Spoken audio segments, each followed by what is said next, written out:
ပြောမယ်ဆိုရင်ပါရမီ10ပါးပေါ့နော်ပါရမီဆိုတာမြင့်မြတ်တဲ့ပုဂ္ဂိုလ်ရဲ့အလုပ်ကိုပါရမီလို့ခေါ်တာ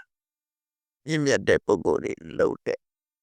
မြင့်မြတ်တယ်ဆိုတာစိတ်ဓာတ်မြင့်မြတ်တဲ့ပုဂ္ဂိုလ်အဲ့လိုဆိုလို့ရတယ်နော်ရာထူးကြီးတဲ့ပုဂ္ဂိုလ်ပြောတာမဟုတ်ဘူးမြင့်မြတ်တဲ့ပုဂ္ဂိုလ်ဆိုတာစိတ်ဓာတ်မြင့်မြတ်တဲ့ပုဂ္ဂိုလ်စိတ်ဆန္ဒနှလုံးသွင်းမြင့်မြတ်တဲ့ပုဂ္ဂိုလ်အဲ့ဒီမြင့်မြတ်တဲ့ပုဂ္ဂိုလ်တွေလုပ်တဲ့အလုပ်ကိုပါရမီလို့ခေါ်တာအဲ့ဒီလုပ်တွေကပါလေတော့ဆိုရင်အခုလုပ်ကြတဲ့ဒါနကောင်းမှုဆိုတာလည်းမြင့်မြတ်တဲ့ပုဂ္ဂိုလ်ရဲ့လုပ်ပဲနော်တိလစောင့်နေတာလည်းမြင့်မြတ်တဲ့ပုဂ္ဂိုလ်တွေအလုပ်ပဲမကောင်းမှုအကုသိုလ်တွေကထွက်ခွာဖို့ကြိုးစားတဲ့နိခမဆိုတာလည်းမြင့်မြတ်တဲ့အလုပ်ပဲနော်ထွက်ခွာတယ်ဆိုတာတောထွက်တာတခုတည်းမဟုတ်ဘူးနိခမဆိုတာအခုလို့တို့အယံခံလိုက်တာလေဒါနိခမလို့ခေါ်တယ်အိမိသားစုဘဝမှာနေတဲ့အချိန်ကနေပြီးတော့နေတဲ့ဘဝကနေပြီးတော့သာသနာ့ဘဝကိုဝင်လိုက်တာဒါထွက်ခွာခြင်းပဲနိခမပါရမီလို့ခေါ်တဲ့ဒါလေနော်ရှေးတုန်းကအသက်ကြီးမှဝလာတဲ့ကိုတော်ကိုနိခမကိုတော်ကြီးလို့ခေါ်တာတော့အောက်လို့ဆိုရင်မိသားစုဘဝကနေပြီးတော့လွတ်လပ်တဲ့ဘဝတစ်ခုထွက်ခွာလိုက်တာအဲ့တော့ထွက်ခွာခြင်းနေရာမျိုးမျိုးရှိတယ်ကိုတယောက်တည်းနေပြီးတော့ထွက်ခွာတဲ့နည်းတွေလည်းရှိသေးတယ်ဟုတ်လားလောဘနဲ့တွေ့တဲ့အတွေ့တွေကနေထွက်ခွာလိုက်လို့ရှိရင်လည်းဒါနိခမပဲဒေါသနဲ့တွေ့နေတဲ့အတွေ့တွေကနေထွက်ခွာလိုက်လို့ရှိရင်လည်းပဲနိခမပဲမောဟနဲ့တွေ့နေတဲ့ဒေါသနဲ့တွေ့တာတို့မောဟနဲ့တွေ့တာတို့အကုသိုလ်အတွေ့တွေကထွက်ခွာတာတနည်းအားဖြင့်အကုသိုလ်လုပ်တွေကရှောင်လိုက်တာလည်းနိခမပဲနိခမပါရိစဆိုတော့အယက်သေးစာရောင်းဝယ်ငါပဇော်နေတာရောင်းဝယ်တယ်မကောင်းတဲ့သူစရိုက်တွေနဲ့သက်မွေးတယ်အဲ့ဒါတွေမလုပ်တော့ပါဘူးစွန့်ပစ်လိုက်ပြီးထွက်ခွာတာဒါလည်းနိခမပဲနိခမချက်ကြည့်ပဲဆိုရင်အများကြီးရှိတယ်နော်အဲ့ဒါလည်းမြင့်မြတ်တဲ့ပုဂ္ဂိုလ်တွေရဲ့လို့ရှက်မနေရဘူးထွက်ခွာရမယ်မကောင်းတဲ့နေရာထွက်ရမယ်မထွက်ရင်ဒုက္ခရောက်မှာလေအနေရရှိတဲ့နေရာမှာမနေရဘူးထွက်ခွာရမယ်အဲ့ဒါကိုနိခမလို့ခေါ်တယ်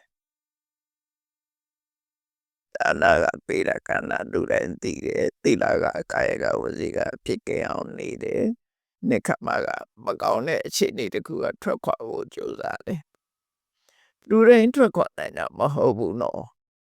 ဒီလုံးလေးမစွန့်နိုင်တဲ့ပုဂ္ဂိုလ်တွေညာရှိတယ်အကုသိုလ်လုပ်ပဲဖြစ်အောင်တော့မစွန့်နိုင်တဲ့ပုဂ္ဂိုလ်တွေ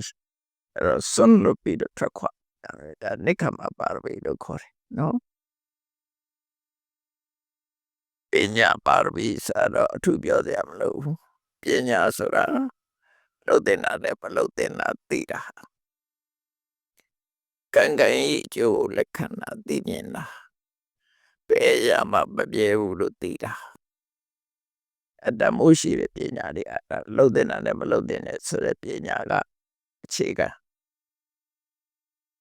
ကုသကအဟုဒကရှိတယ်ကုသကအဟုဒကအကျိုးကိုရှိသိတယ်ဆိုတဲ့ကမ္မတက္ကတာပညာမပဲရမှမပြေဘူးအလုံးအပြောင်းလဲပြီးပျက်စီးနေတဲ့အရာတွေသာဖြစ်တယ်လို့သိတာဝိပဿနာပညာဒါအခြေခံကိုပြောတာနော်အဲ့ဒီပညာတွေကညာပါရမီလို့ခေါ်တယ်ပညာပါရမီဆိုတာနောက်တစ်ခုကဘာလို့အခုလိုပရိယတ္တိစာပေနော်တည်ယူပုတ်ချနေတဲ့ပုဂ္ဂိုလ်တွေကိုအားပေးတာလည်းပညာပါရမီလို့ပြောနိုင်တယ်ဒါပေမဲ့ကိုယ်တိုင်သင်တာလောက်ပညာပါရမီမဖြစ်ဘူးအခုတရားနာနေတာကိုပညာပါရမီလို့မှာတရားထဲမှာစိတ်ဝင်စားပြီးတရားနာနေတာပညာပါရမီပဲအဲ့ဒါကိုပါရမီဖြည့်နေတယ်ဆိုတာသိဖို့လိုတယ် စာသင်နေတာနားထောင်နေတာတရားနာနေတာအဲ့ရိုက်တာပဲဖြစ်စေကက်ဆက်ဖွင့်ပြီးတော့နားထောင်တာပဲဖြစ်စေဘယ်ဟာပဲဖြစ်ဖြစ်နာယူမှတ်သားနေတာအဲ့ပညာပါရမီပဲအဲ့ဒီပညာပါရမီရဲ့တိုက်ရိုက်ပညာကိုအားပေးတဲ့ကုသကောင်းမှုကတော့ထောက်ကူပြုတယ်နော်ရသော်ဗျာဟောတဲ့ပညာပါရမီဆိုတာဘာပြောတာလဲသိတဲ့ပုဂ္ဂိုလ်ထံချင်းကပ်ပြီးတော့ကိုသိကျင်တာလေးတွေမေးတာပြန်တာအဲ့မေးတာပြန်တဲ့ဆိုတဲ့ထဲမှာတရားဓမ္မနဲ့ပတ်သက်တဲ့မေးမြန်းမှုပြောတာဟိုဒေါ်လာဈေးဘယ်လောက်ရှိလို့မေးတာပြောတာမဟုတ်ဘူးအဲ့ဒါတော့မမေးနဲ့တရားနဲ့ပတ်သက်ပြီးတော့မေးတာကိုပြောတာနော်မသိသေးတဲ့ပုဂ္ဂိုလ်တာဘုရားဟောတဲ့တရားတွေသိအောင်မေးတာပြန်တာအဲ့ဒါပညာပါရမီလို့ခေါ်တယ်အခုမေးအခုသိသွားတယ်တရားနာတာလည်းအခုမသိသေးတာတွေအခုသိသွားတယ်ကိုယ်ရင်နဲ့ရောက်သွားတယ်ဒါပညာပါရမီလို့ခေါ်တယ်အဲ့တော့လူတွေကတော့ပါရမီကသူကသူပြည့်လာမယ်ထင်နေကြတာကိုလုံးမကိုရမှာကြီးပဲအကုန်လုံးပဲနော်ကိုယ်ကလည်းအခုလိုတရားနာတဲ့အခါမှာနားဆိုင်ပြီးတော့ထောင်းသိချင်နာလဲအောင်နားထောင်းဘယ်ချစ်တာနားထောင်လာသိယူခြင်းပဲသိယူနေတာအဖြစ်တယ်အဲ့ဒါပညာပါရမီ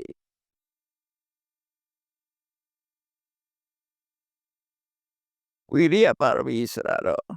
ကိုယ့်ရင်ထဲကအဆိုးတွေကိုရှင်းထုတ်အကောင်းတွေကိုလက်ခံဒါပဲဝိရိယဆိုတာပြောတာနော်အဆိုးတွေကိုရှင်းထုတ်ရမယ်မကောင်းတဲ့စိတ်တွေကိုရှင်းထုတ်ရမယ်ကောင်းတဲ့စိတ်တွေကိုလေ့ကျင့်မွေးမြူရမယ်ဒါဝိရိယပါရမီကိုယ့်ရင်မှာကိုယ်တို့ရတယ်ပါရမီဆိုတာတော်တဲ့သွားပြီးတော့ဖြစ်ရတာကြီးပဲမဟုတ်ဘူးနော်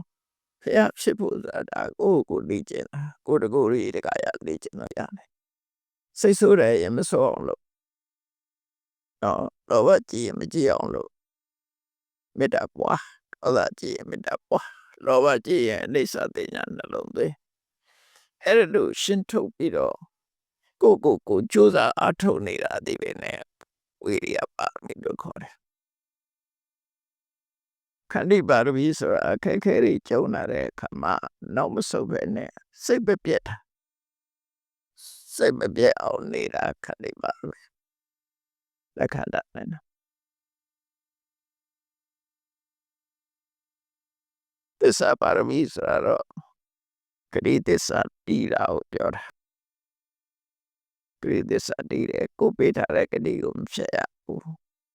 ဒါတော့သူများနဲ့ပိုသက်ဆိုင်နေတယ်ကိုလုံးမဲ့ဆိုလို့အဋ္ဌာဏပါရမီဆိုတာဘာလို့ဆွဲမြဲမြဲလှုပ်တာအဓိဆိုတာဆွဲမြဲမြဲဌာနယတ္တိတာအဲ့ဒါကိုဒိဋ္ဌာနဲ့လို့ခေါ်တာလှုပ်ချင်တဲ့နေ့လှုပ်တယ်မလှုပ်ချင်တဲ့နေ့မလှုပ်ဘူးအဲ့ဒါမျိုးမဟုတ်ပဲနဲ့ဆွဲပြည့်ကုသိုလ်ကောင်းမှုတစ်ခုလုပ်ရင်ဆွဲမြဲလှုပ်တယ်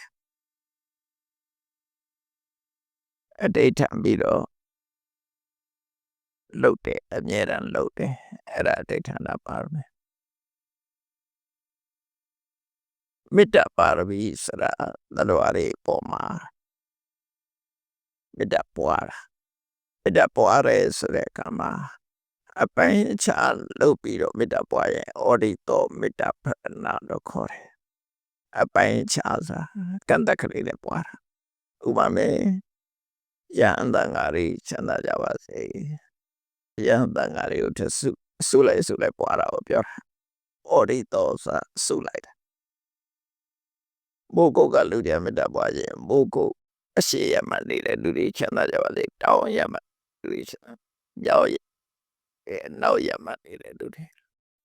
ဟိုမိုးကုတ်ရဲ့မြို့ပြင်ဘက်ကလူတွေချမ်းသာကြပါစေအဲ့ဒါကိုဩဒိတောလို့ခေါ်တယ်ဩဒိတောဖရဏ